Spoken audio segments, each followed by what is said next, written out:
지금 나라는요, 온통 올림픽 쇼와 그리고 북한 쇼에만 이렇게 팔려 있습니다.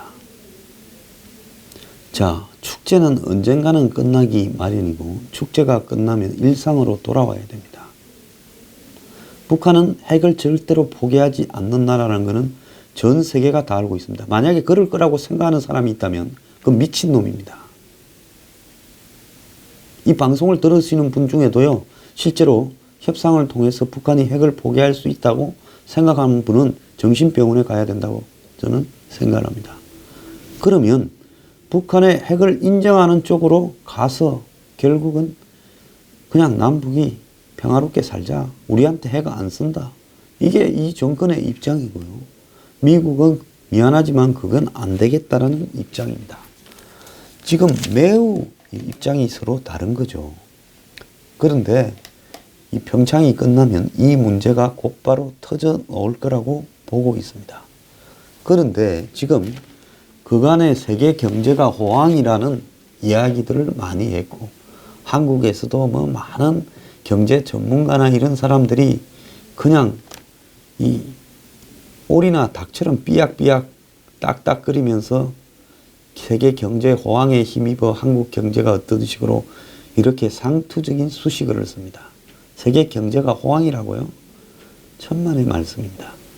세계 경제가 2008년에 이렇게 누적되던 문제가 금융위기로 터졌고, 그것이 유럽의 은행들까지도 흔들고, 결국은 남유럽이나 취약한 나라들이 곳곳에서 흔들리고, 잘 나가던 브릭스 국가들이 지금 심각한 위기를 맞았습니다.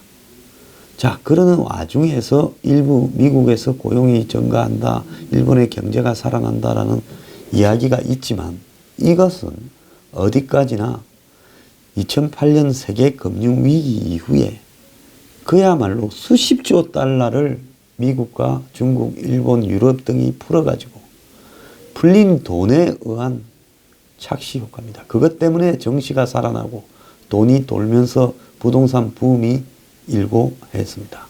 근데 지금요, 그 바로메타인 세계의 부동산 붐이 꺼지면서 부동산 가격이 하락하는 현상이 나타나고 있습니다. 그리고 며칠 전부터 세계의 정시가 심상치 않은 움직임을 보이고 있습니다.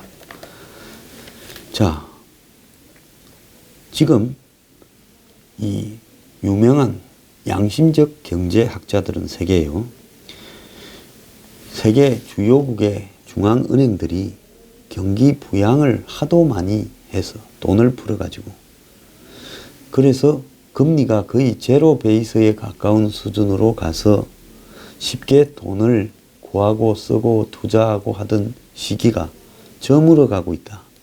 이제 이런 시기가 끝나고 긴축이, 즉 돈을 그다 들이는, 시중에 풀린 돈을 그다 들이는 상황이 전 세계로 이제 확산되면서 새로운 금융위기가 도래할 수 있다는 극단적인 분석까지도 나오고 있습니다.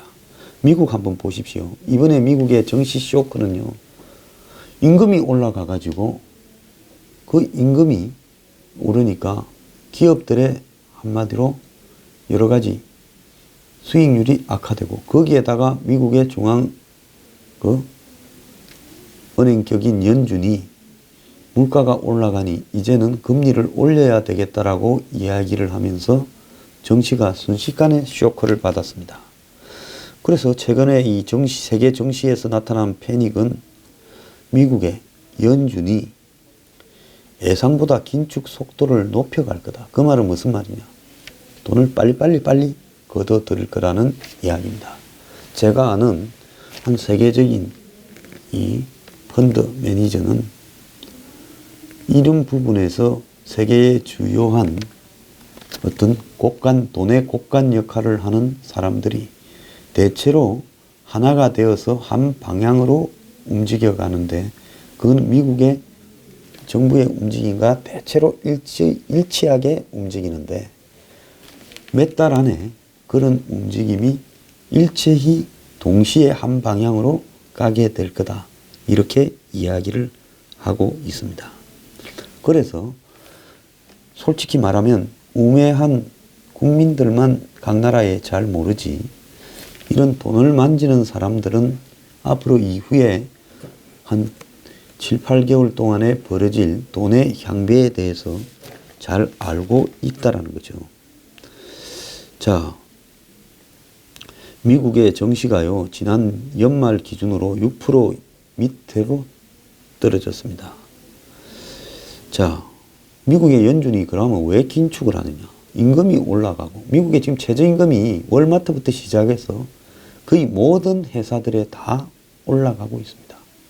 트럼프는 노동자의 입장을 지지한다라면서 당선이 되었는데 최저임금을 안 올려줄 수가 없어요. 친기업적인 사람이지만.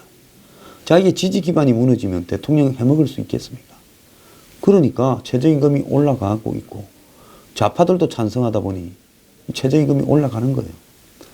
그렇게 되다 보니 물가가 올라가고 있고 자, 그러니까 임금이 올라간 사람들이 돈을 좀 쓰는 것처럼 보이니까 한마디로 어떻게 되겠습니까? 경제 지표가 소비가 늘어나니 호조를 보이고 그러니 미국 정시가 이제는 시중의 돈을 좀 빨아들여서 인플레를 완화시켜야 되겠다 하게 되고 그러니까 이 금리가 올라가면 주식을 하던 사람들은 채권으로 가지 않습니다. 그렇게 되면서 지금 문제가 벌어지고 있는 겁니다. 그런데 이게 정상적인 경제 상황이라면 이런 현상이 굉장히 바람직하지요.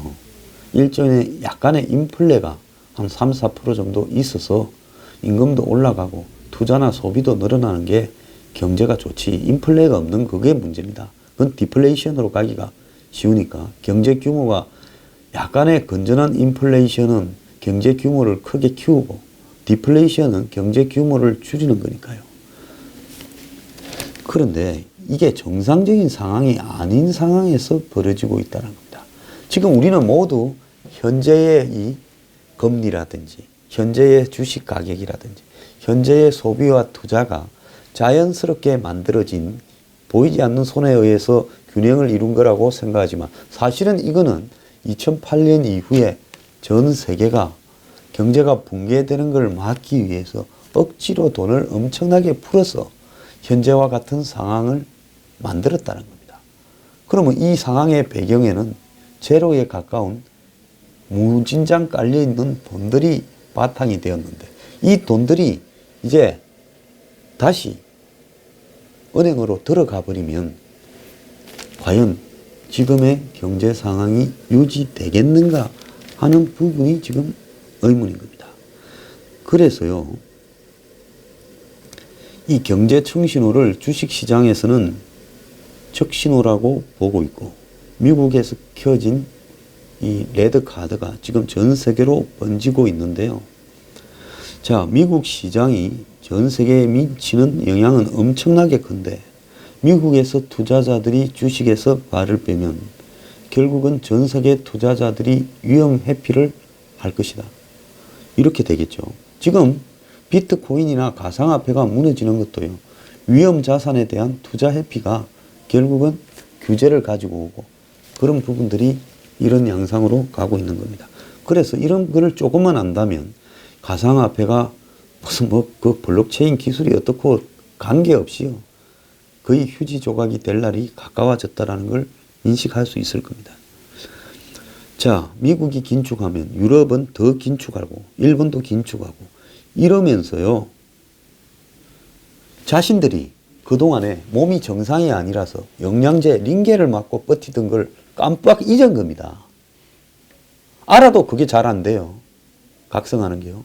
그런 상황에서 링겔을 끊어버리면 내가 나은 줄 알았는데 매일 비타민 주사를 하루에 몇 개씩 맞고 단백질 주사를 맞고 움직이는데 그래서 정상이다. 아, 내 이제 나은 것 같다. 주사 다 끊어. 금단의 현상이 생기면서 곧바로 쓰러지는 사태가 발생할 수 있다. 그래서 긴축의 엇박자가 생기면서 세계 경제가 위기로 갈 가능성이 매우 높다. 이렇게 보는 겁니다. 자, 이번에 미국의 연준 의장이 된 2월 5일 날 됐죠. 제롬 파월이 신중하게 전임 이 앨런처럼 금리를 올려갈 거라 봤는데 취임과 동시에 이 신속하게 그런 금리 인상을 하지 않겠느냐라는 예측이 생기면서 미국의 주식시장이 연준 의장 취임 하나로 흔들려 버린 겁니다. 자, 올해 다보스 포럼, 스위스 다보스 포럼에 트럼프가 갔었지요. 불안정한 금융시장과 국제 정세에 따라서 올해 한번 금융위기가 재발할 거라는 우려의 목소리가 매우 높았습니다. 이런 걸 누구도 보도를 잘 안 해요. 모리스 옵스펠드 IMF 경제 카운슬러는 최근 열린 다보스 포럼 브리핑을 통해 다음 경기 침체는 우리가 생각하는 것보다 가까이 와 있을 수 있다. 10년 전에 비해 대적할 무기들도 이제는 제한적이다. 왜? 돈을 하도 많이 풀었기 때문에 더 이상 풀 돈도 없고 그 다음에 금리를 더 이상 낮출 방법도 없다라는 거죠. 그래서 재정적이거나 금융적으로 대처할 수단이 별로 없다라는 이야기를 하고 있습니다. 또 중국의 지금 부채가 매우 심각한데 이것이 향후 세계 경제에 매우 큰 리스크가 될 거라고 지금 이야기를 하고 있습니다. 한국은행이 발표한 최근의 중국 부채 현황에 보면요. 중국의 명목 GDP 대비 비금융 부분 부채 규모가요. 256%라는 겁니다.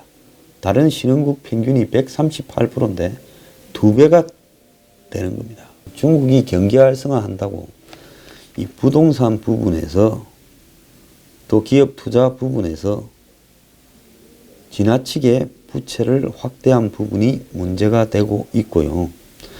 그래서 미국 같은 나라에서 시중에 풀렸던 돈들을 회수하면서 그 과정에서 이렇게 이 부채 때문에 그동안에 쌓여있던 부채에 기반한 거품이 꺼져버리면서 한마디로 2008년 이 서브프라임 사태와 비슷한 형태의 금융위기가 올 가능성이 매우 높다고 보고 있습니다. 여기에 북한발 지정학적인 불확실성, 중동발 지정학적인 불확실성 등이 또 중요한 문제로 이렇게 꼽히고 있습니다. 거기다가요, 미국은 한국과 한미 FTA 협상을요, 미국이 원하는 대로 되지 않으면 협상을 깨고 한국에 대해서 세이프 가드, 반등핑 관세, 안보를 이유로 한 수입 제한 등 온갖 경제 보복을 가하려고 지금 준비 중에 있습니다. 자, 지난 주말에 미국에서는 이 정시가 급락을 하자요. 급해져 가지고 백악관까지 성명을 냈는데 지난 5일 날입니까? 월요일 날 미국의 정시 폭락을 주말에 지켜보고는 한국의 코스닥이 11년 만에 가장 크게 폭락을 했죠. 이 나흘간 정시에서 사라진 돈이 140조입니다. 올해 1월 달부터 2월 초까지 올람 부분에 2배가 넘는 돈이 사라져 버렸어요. 자, 외국인들은 일주일 사이에 3조가 넘는 주식을 팔아 해치웠습니다. 그러니까 원 달러 확률이요 올라갔죠. 원화 가치가 떨어져 버렸습니다. 왜? 전부 달러로 바꿔가 돈을 갖고 가려다 보니까 원화 가치가 떨어진 거죠. 청와대는 지금 올림픽하고 북한에 이렇게 활딱 빠져가지고 아무 생각이 없습니다. 이런 사태에 대해서 감각도 없어요. 지금 주식시장이 9년 동안 매번 올라왔습니다. 이명박 정권부터 박근혜 정권을 거쳤어요. 쭉요. 이 상승장이 끝나고 주식에서 긴축장이 시작됐다는 의미인데 국제금융시장이 지금 급변하고 있는데 이 신호를 깨닫지도 못하고 무지하게 관심도 없습니다. 지금 전문가들은 청와대가 이런 신호를 깨닫고 정책을 펴야 된다 이렇게 말을 하는데요. 이것이 예고된 부분인데도 전혀 알지도 못하고 있습니다. 자, 그래서 짧았던 경제 호황이 이제 끝나고 긴축이 시작된다. 미국에서부터 그것이 시작되었다라는 건데 우리는 미국이 기침만 하면 감기에 독감에 걸리는 나라 아닙니까? 그래서 그 충격이 한국에 그대로 돌아올 건데 그런 것도 지금 모른 채요. 그냥 아무 생각이 없습니다. 자, 이제 금리는 계속 올라갈 거고 올해 4번 올린다잖아요. 참, 이번에 올해 이제 금리가 올해 4번 올라간다면 시중에 대출 금리는요. 7%, 6에서 7%까지 올라가게 될 겁니다. 이쯤 되면요. 지금 부채를 갚지 못하는 사람이 수십만 생겨날 거고 지금 주택담보부채나 이런 부분들이 문제가 될 겸해요. 세계 경제 불황이 거의 가시화되고 런던, 뉴욕부터 부동산 가격이 떨어지면요. 어떻게 되냐. 한국의 부동산도 이제 어느 순간에 폭락을 하기 시작할 겁니다. 어제 조선일보에 보면 글로벌 부동산 시장 이미 가격 조정 시작. 2012년에 뉴욕 맨해튼 브로드웨이 제일 비싼 데죠. 10층짜리 오피스텔이 66억에 팔렸는데 그런데 작년 초에는 1,700만 달러, 600만 달러짜리였던 게 2012년에 1,700만 달러 갔는데 지금은 1,600만 달러의 시장의 매물로 나왔는데 아무도 살라고 안 한다. 이제 뚝 떨어지겠죠. 이제 매물 가격이 점점 떨어지겠죠. 그래서 금리 인상이 되고 긴축이 되어 가니까 전 세계의 부동산 가격 조정이 시작됐고 그 대표적인 게 뉴욕 등 런던 등 도시의 오피스와 그 다음에 소매 점포용 건물 등 상업용 부동산이라는 겁니다. 자, 그래서 이 부동산 가격들이 이미 떨어지기 시작을 했는데 어디서 떨어지냐? 뉴욕, 런던 같은 대표적 도시에서 하락이 시작되는 겁니다. 영국 런던도요. 집값이 1년간 중심부는 4% 떨어졌고 조금 변두리는 5%쯤 떨어졌다는 겁니다. 영국의 런던은 전 세계의 돈들이 다 몰려드는 한마디로 금융국가죠. 영국은.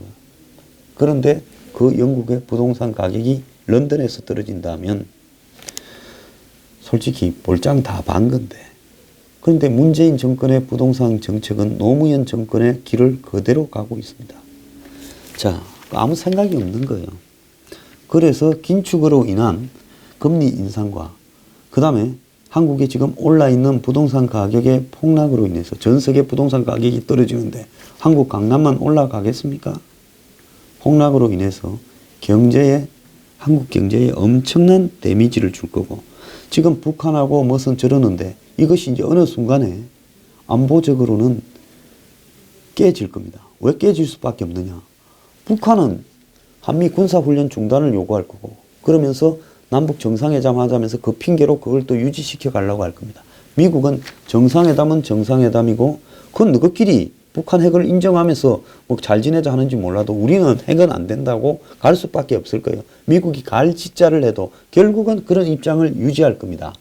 그러면 한국은 미국의 요구에 따라서 한미 군사훈련을 할 것이냐 아니면 안 한다 하고 북한하고 갈 거냐. 이 사이에서 미국은 한미 상호 방위 조약을 깰 거냐 말 거냐라고 선택이라고 이야기를 하게 되면서 한미 간의 갈등이 한국 경제에 데미지를 줄 건데 미국은 한국하고의 문제가 생기면 경제적인 문제로 숨통을 쪼은다고 제가 이야기를 했지요. 그러면서 미국발 한국에 대한 경제적 압력, 통상 압력부터 뭐 온갖 압력들이 환율 압력까지 다 시작이 될 겁니다. 지금도 한국이 제일 세게 얻어맞고 있잖아요. 자, 이런 속에서요. 한국의 대기업들이 미국에 물건을 팔아먹을 수 있겠습니까? 그러면 한국의 경제에 급속한 쇼크가 미국발로 올 수가 있어요. 그러면서 미국하고 한국하고 관계가 안 좋아지네? 아, 이거 빠져나가야 되겠다고 자본 이탈이 시작이 되고 그러면서 주식시장이 더 급락하는 이런 상황이 벌어질 수 있을 겁니다. 이 정권은요. 평창하고 북한하고 이 문제가 끝나면요. 이제 자신들의 실력으로 뭔가를 보여줘야 되는 겁니다. 박근혜 정권, 이명박 정권 때려잡기로 한마디로 상대적으로 그들보다 나았다라는 기저효과는 이제 끝나는 시기가 다가온 겁니다. 옛날에 워낙 병신같이 해서 우리는 그들보다 좀 낫지 않냐. 일단 지켜보자고 지금 50%에서 60% 사이 나오고 있죠. 실제로는 제가 볼 때 40% 초중반일 거라 봅니다. 그런데 너네들 안 되겠다. 이 경제 위기에 지금 무슨 짓거리를 하고 있고 안보 위기에 한미의 동맹의 위기까지 가져왔냐 되면 지지율 한 20% 30% 빠져버리는 것은 순식간이 될 겁니다. 제정신이 있는 사람이라면 지금 자신들이 벌려놓은 판을 수습하고 정말로 국민의 공감을 받을 수 있는 개혁 정책을 펴야 될 건데 그런 생각을 하지 못하고 있어요. 그걸 하려면 어떻게 해야 개혁 정책이 되느냐. 일단 미국하고의 관계를 안전하게 만들어 놓고 미국의 등을 얻고 북한이 도발하지 못하게 하면서 2년이면 2년, 3년이면 3년 장기적으로 북한을 압박을 해서 비핵화시키던 체제를 무너뜨리던 방식으로 가야 되는데 이 이념에 사로잡힌 친북 종북의 정권이 말입니다. 그걸 하려고 할 생각을 안 해요. 결국은요, 큰 화변을 불러일으킬 거라고 봅니다.